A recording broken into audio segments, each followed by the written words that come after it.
সর্বোচ্চ রাজনৈতিক দল তারাও পিয়ারের বিরোধিতা করবে। কেন? সে তো পিয়ারের নির্বাচন করে একটা আসনও পাবে না। সারা বাংলাদেশে তার 10,000 ভোট নাই, সে পিয়ার দাবি করে কি করবে? সেজন্য তারা তো অন্যদের লেজুর ভিত্তি হয়ে নির্বাচন করবে, সেজন্য তারা পিয়ারের বিরোধিতা করে।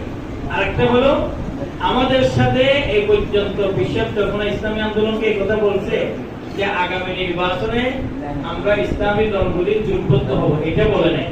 নির্বাচনী সমঝোতা হতে পারে, আসন সমঝোতা। এখন যদি ভাই আমার প্রস্তুতি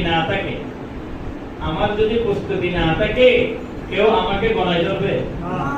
সেজন্য আমার হাত ডাক, আমার প্রস্তুতি এমন ভাবে দিতে হবে যে এখানে আমি শতভাগ প্রস্তুত আছি, তখন আপনাকে মূল্যায়ন করবে। সেজন্য যার যার মতো প্রার্থী ঘোষণা করতেছে, যখন কেন্দ্রীয়ভাবে যেটা সিদ্ধান্ত আসে সেটার উপর আমাদের লক্ষ্য, সেটার উপর আমাদের কোনো প্রশ্ন নাই। যার যার প্রস্তুতি নিবে, সময় মতো যেটা হবে সেখানেই ঢাকা থেকে কেন্দ্র থেকে যেভাবে নির্দেশনা আসে সেভাবে সকল দল তাদের কার্যক্রম পরিচালনা করবে।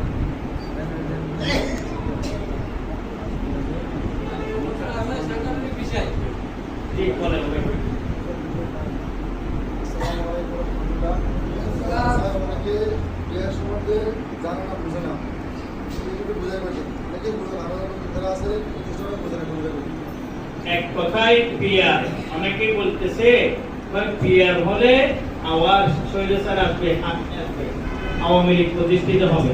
সেজন্য অনেকের ভয়। আচ্ছা, পিয়ার যদি হয় এখানে কি নৌকা মার্কা থাকবে?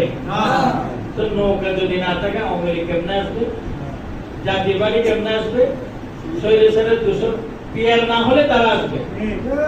পিয়ার মানে কি? পিয়ার মানে ধরেন আমরা ইসলামী আন্দোলন বাংলাদেশ, ধরেন কোন একটা রাজনৈতিক দল 30% ভোট পাইল, সে ক্ষমতায় গেল, আর 70% মানুষ এখানে কেউ ইসলাম হাত পাকায় ভোট দিল, কেউ দাঁড়িপাল্লায় দিল, কেউ অমুক মার্কায় দিল, কিন্তু তাদের ভোটের কোনো মূল্যায়ন হয়? 30% ভোট পেয়ে 70% জনগণের নেতা হয়ে গেছে। অথচ আমি তো তাকে নেতা মানি না, আমি তো নেতা মানে হাত পাকার প্রার্থীকে। সুতরাং সকল ভোটারের মূল্যায়ন, সকল ভোটের যথাযথ মূল্যায়নের জন্য পিয়ার পদ্ধতির নির্বাচন। এবং পিয়ারের আরো অনেক কিছু আছে। পিয়ার যদি হয় তাহলে স্বৈরাচার কখনো হতে পারবে না, কারণ একক কেউ ক্ষমতায় যেতে পারবে না। পিয়ার মানে কি? সবার সম্মিলিত জাতীয় সরকার, এখানে আমার প্রতিনিধি থাকবে।